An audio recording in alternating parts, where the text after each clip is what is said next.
The story of Barbarik is a folk tale that is a part of many regional versions of Mahabharata, but not the original Mahabharata written by Maharishi Ved Vyasa.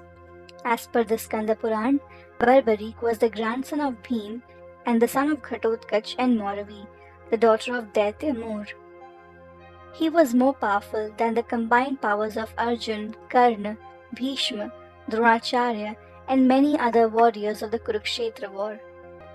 Having learned the art of warfare from his mother, Barbarik also was blessed with 3 divine infallible arrows gifted to him by Lord Shiva himself. It is said that Barbarik was so powerful that according to him, the war of Mahabharata could end in 1 minute if he alone was to fight in it. Before the Mahabharata war began, Lord Krishna asked all the warriors how many days it would take to finish the Mahabharata war alone. Bhishma answered that he would take 20 days to finish the war. Dronacharya replied that it would take him 25 days. When Karna was asked, he said he would take 24 days. Arjuna told Krishna it would take him 28 days to complete the battle by himself. In this manner, Lord Krishna asked each warrior and was receiving an answer. When Barbarik learned that the battle between the Pandavas and the Kauravas had become inevitable, he wanted to witness what was to be the Mahabharata war. His mother agreed to let him go watch the war, but asked him before leaving as to which side would he join if he felt the urge to take part in the war. He promised his mother that if he felt the urge to participate in the battle, he would join the side which would be losing. He rode to the field on his chariot, equipped with only 3 arrows and a bow.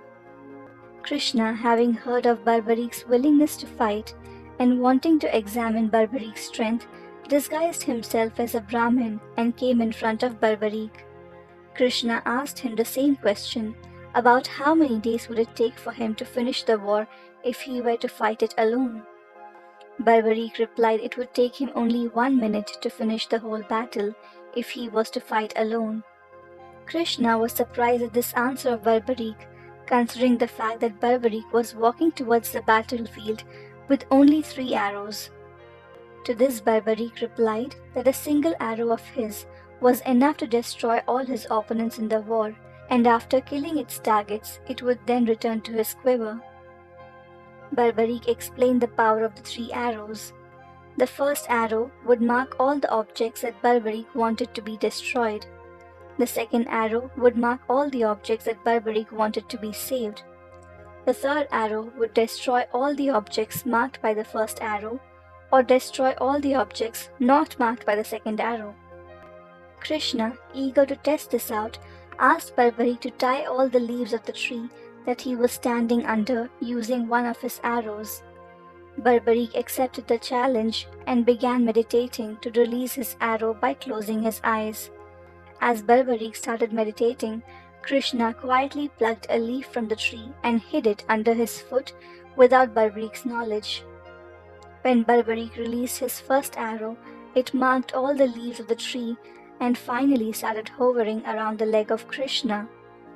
Krishna asks Barbarik why was the arrow hovering around his foot.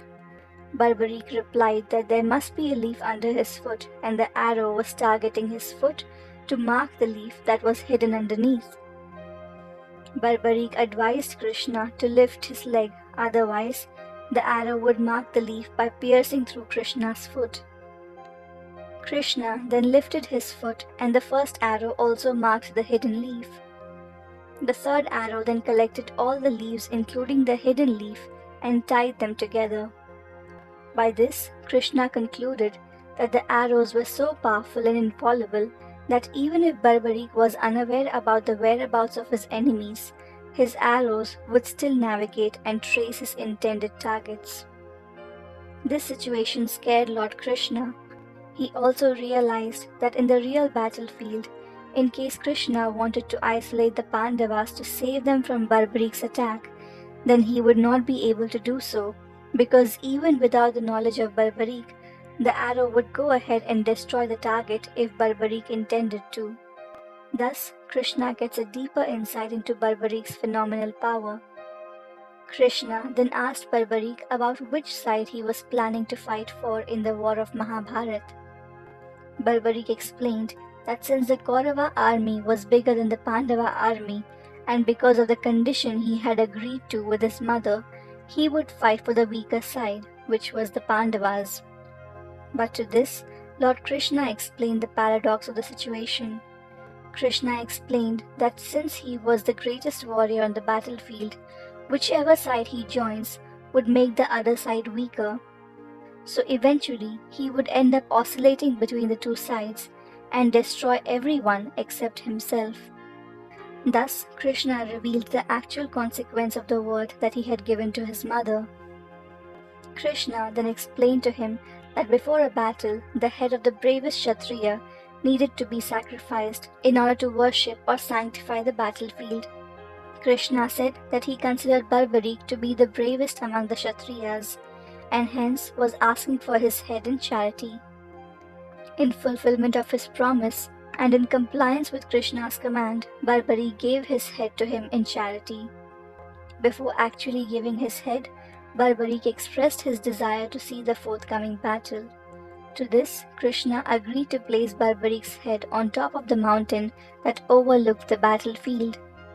At the end of the war, the Pandavas argued amongst themselves about whose was the greatest contribution to their victory. To this, Krishna suggested that Barbarik's head should be allowed to judge this, since it had watched the entire war. Barbarik's head suggested that it was Krishna alone who was responsible for the victory of the Pandavas in the war. His advice, his strategy, and his presence was crucial in the victory.